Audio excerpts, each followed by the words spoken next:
Hey everybody, welcome to Dad's Den of Pop Culture. We're looking at a board game today, appropriate for the Halloween season. It is Buffy, the Vampire Slayer. Into every generation, a Slayer is born. Good to know. So we're going to take a look at this game. We're going to open it up, look at the rules, talk a little bit about playing it, and so let's change our camera angle so we can get a better look at the whole thing. So Buffy the Vampire Slayer is a Milton Bradley game from 2000, based obviously upon the TV series and not the movie. Let's take a look inside and see what we got. Of course, we have rules. The rules in this game are for a board game that I would say was primarily intended for the general public, so-called normies. They're pretty extensive. We got this game for my daughter, who's a big Buffy the Vampire Slayer fan. So we decided to play it one night. I am sort of the designated dungeon master of my home. In other words, I'm the guy who's supposed to read all the rules, tell everybody how to play, and keep track of things. And when I opened these up, at first it was kind of a, this isn't going to be real simple, is it? Let's take a look at some of this, though. Obviously, you get the components, the assembly, preparation. Now, the game is designed to work with cards, with dice. There are markers. There is a board. We'll look at that in a minute. That represents the town she's in. There is a tracker of the sort of the moon phases and the rising of the sun. The game is based on scenarios, stories, as they call them. Now, each story involves a different big bad guy and has different, includes different henchmen for that bad guy, different artifacts that might be found or needed to defeat him, different victory conditions. The first one that they give you against the master, that's the one that they suggest you start with. So that's going to be one of your maybe easier ones to deal with, and that's the one that my family played. And we'll talk about the rules a little more extensively as we go. Like I said, though, a lot of components in this game. Let's set a few of them over to the side here. And we'll get the board out, because that's an important one.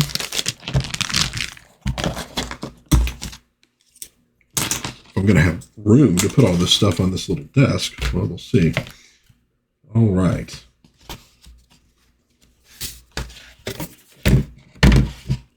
So the board, here we go, folds out. Looks nice. There's definitely an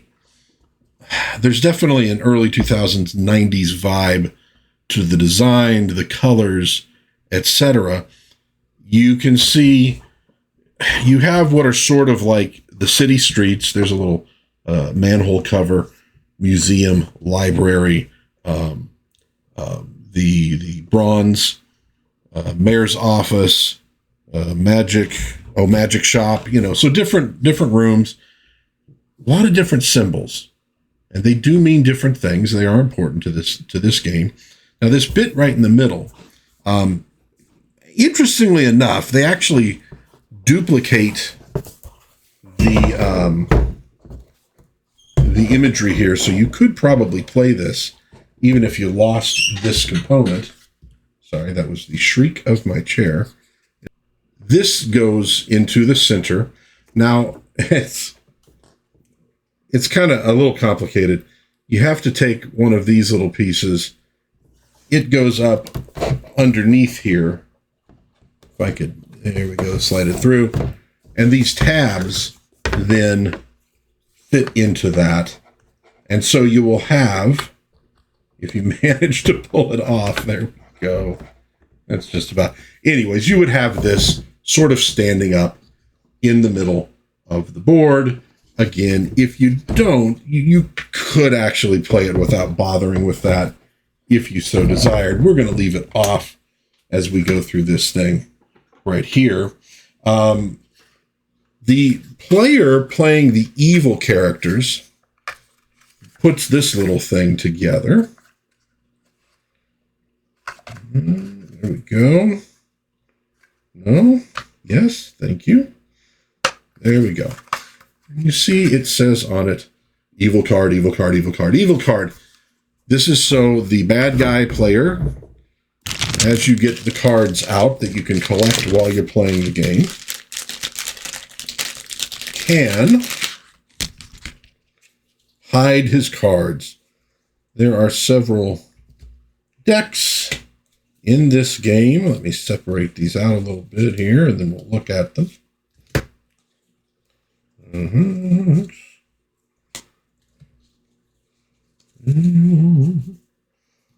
Okay, and help.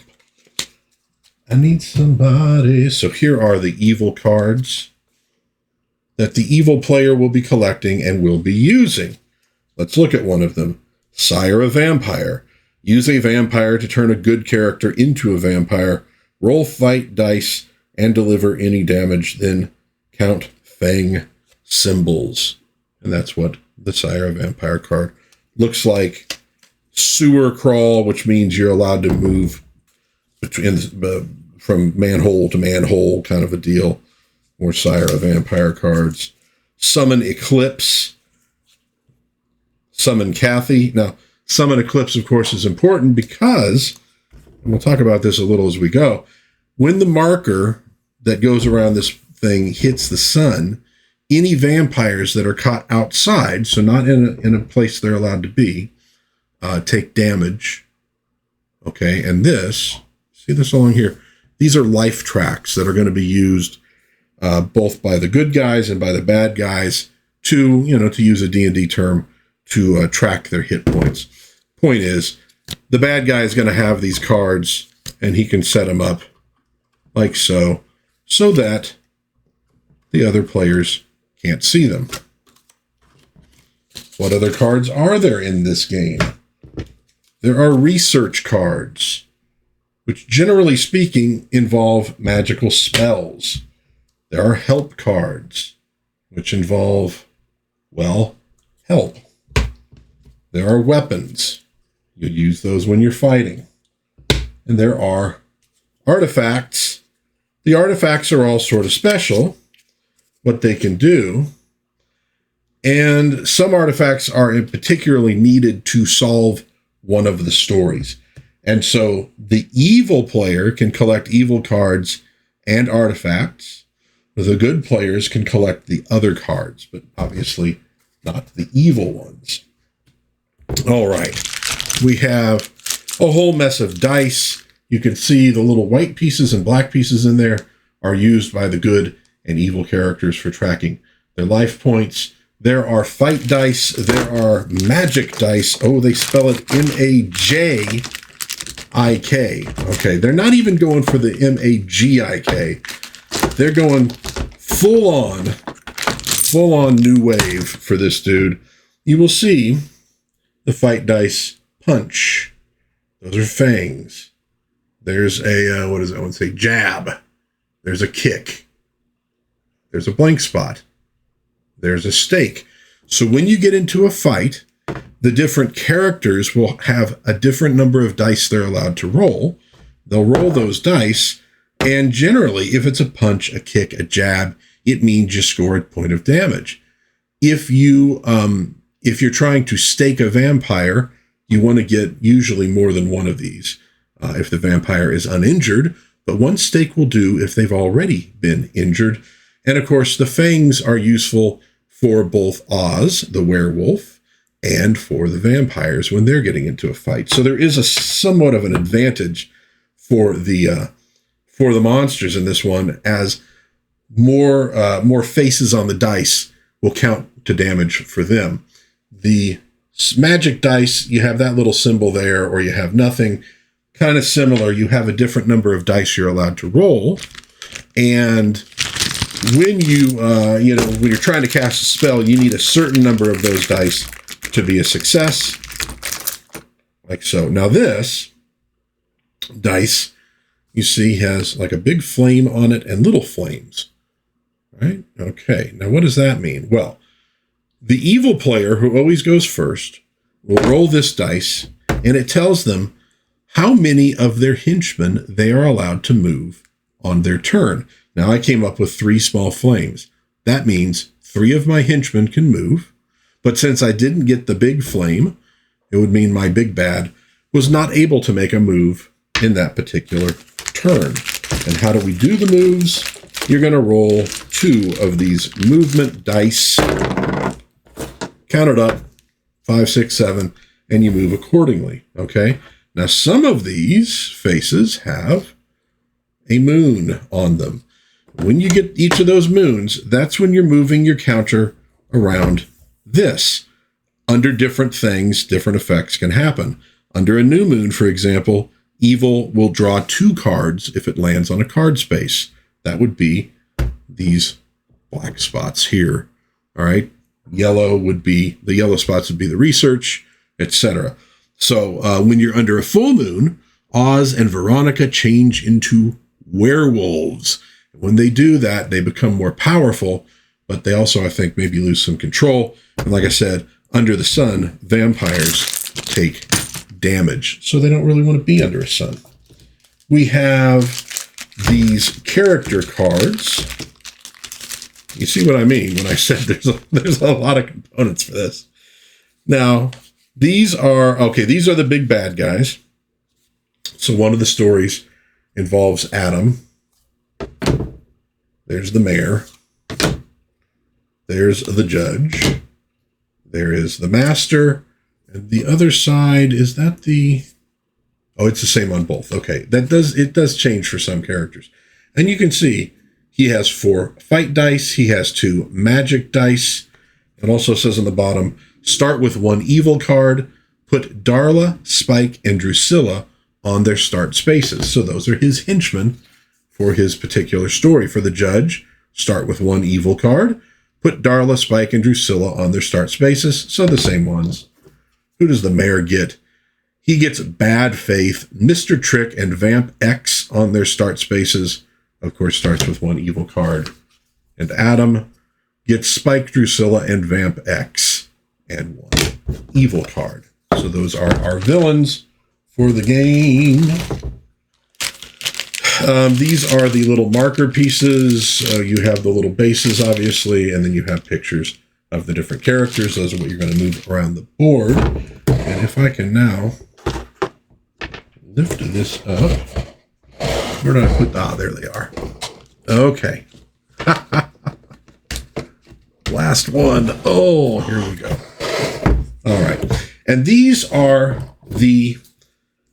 I guess you could call them like the character cards for the good guys in the game. There's Oz. Now it says he gets 1 fight dice. He gets 1 magic dice.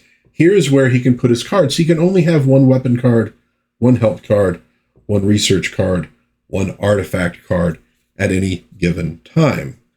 He starts with a weapon, a help, or a research card. So you would get to choose that.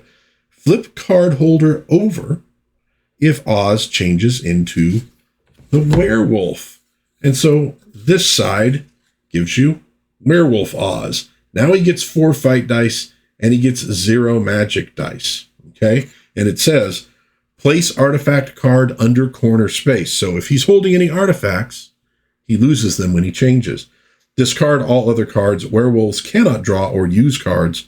Werewolves move double the roll of the move dice. Werewolf fight die roll of fangs equals 1 point of damage. We talked about that before. Who else do we have? We have Xander. The one game we played, Xander ended up getting turned into a werewolf. We have Buffy Summers. And of course, we have Willow. And I believe, yes, if they get turned into vampires during the course of the game, they flip these over. And while that player will still play the character, the evil player gets to actually control what they do. So they'll still roll dice and things like that. But that's it. So, yeah, Xander got turned into a vampire, and if memory serves, Buffy took him out. So the game moves on a turn sequence. Pretty simple. Evil guy goes first, rolls those dice, and that tells him what he gets to move around, or which characters he gets to move around. And what you're trying to do is you're gathering cards. You are trying to, if you're the evil guy, you're trying to take out the good guys before they can stop you. And you're trying to get these artifact cards that'll help you win the game. Likewise for the good guys. They're trying to do something similar. Take out the bad guys, collect the artifacts, win the game. Pretty simple. I will say this.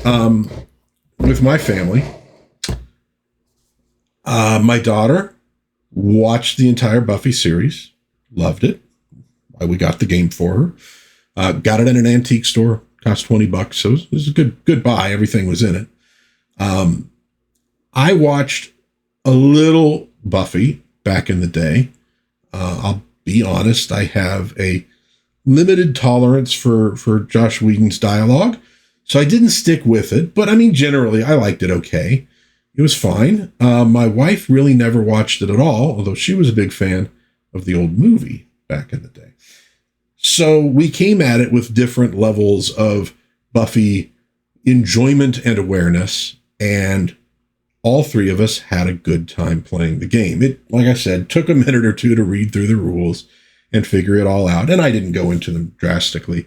Obviously, if you ever get this game, you're going to do that yourself. But, it was a little bit of a learning curve, but once we got into it, we had a good time, and there's strategy involved and how you're moving and where you're moving and what you're doing and what goals you're pursuing with which character. Also, sometimes things will kind of come out of nowhere because of the cards, and you have to adjust and, deal with a new opportunity. At the same time, there's a big random element in it as well. Now, you may go, well, I'm taking a hardcore vampire and I'm going up against Xander in a fight. I should be able to beat him, but it's possible that he might actually win the fight. It's unlikely, but it's possible. And that's kind of where the strategy comes in. If you're playing Oz, he might need to grab an artifact and take it over to Buffy, but you're going to want to be looking at this and saying, okay, well, what's the likelihood in the time it's going to take me to say, get Oz from here to here, that a full moon's going to come up and he's going to have to drop that artifact and one of the bad guys can get it. And when they talk about the putting the artifacts at the corners, it's this little symbol here. When you get there, that's when you can grab the associated artifact card. We didn't really look at those closely. Let's maybe do that. I can read the back of one of them. So here's one, for example, Mark of the Anointed, story card of the Master. Okay. If you are the evil player, place this card face up on a vampire servant of the Master who is not carrying an artifact. For each point of damage this servant does, the Master gains 1 point of life up to his maximum. The servant may not trade this artifact, nor pick up another. If this servant dies, remove this card from the game. If you are good, keep this card out of evil's hands. All right, so that's the idea here. Evil wants that Mark of the Anointed. The good guys really don't want him to have it. Now, there are, like I said, these story cards, okay, that go with a particular story. The other artifacts in a game are going to be randomly. You're going to just pick them randomly out of what is left and not a story card. So let's see. We got the glove. Oh boy, I'm going to mispronounce this. Buffy fans, get ready to flame me. Glove of Minagon, Balthazar's amulet, military costume, book of spells. What does that one say? When rolling magic dice, add 1 extra die to your roll. You may keep this card as long as you like. Magic sword, moonstone, boots of running, gem of Amara. Okay. Again, if you are a fan of the series and you've seen all of them, You're going to recognize all this stuff, and it's going to mean more to you. But if you just like games with a little strategy, little randomness, I mean, there's a little bit of a role-playing game aspect to this. I think you'll have fun with it, even if you don't know anything about Buffy the Vampire Slayer. It's a legit game, and it's a fun game. So there you have it, folks. Oh, one other thing I should produce. Is it sitting in here? Oh, there it is. Okay. Might as well, since it is a special piece. The marker that you use for the moon phases and for the sun is this special little thing. It has the B on it. It's like a, I don't know, maybe pewter. I think it might be pewter. Oh, and notice I put it, let's see. Let me put it where you could actually get a better sight of it. Okay, so there you go. That's the little special piece that you would have on that center. So, fun game. We had a good time playing it. Like I said, there's a little strategy, but it's, if you're a little weak on strategy, there's enough random element to it that it won't necessarily kill you in the game. You might want to, after you've played a few times, you'll probably figure a few different things out, and you'll get a little bit better at it. But I think lots of folks can play this game, have a good time. It's a little more than your just average old-fashioned board game. It ain't Candyland, but it's not too complicated. What does it say? It probably says it on the box. Ages 12 to adult, 2 to 5 players. I think that sounds right to me in terms of the age ranges that would best work. I don't know that there's too many. Well, there's probably some 7 and 8 year olds out there who have seen Buffy the Vampire Slayer, but legally speaking, they're not allowed to play this game. So just be aware of that. You don't want to get your kids thrown into juvie, do you, for playing Buffy? That would be ridiculous. Okay, so that'll do it for this quick review of the Buffy game.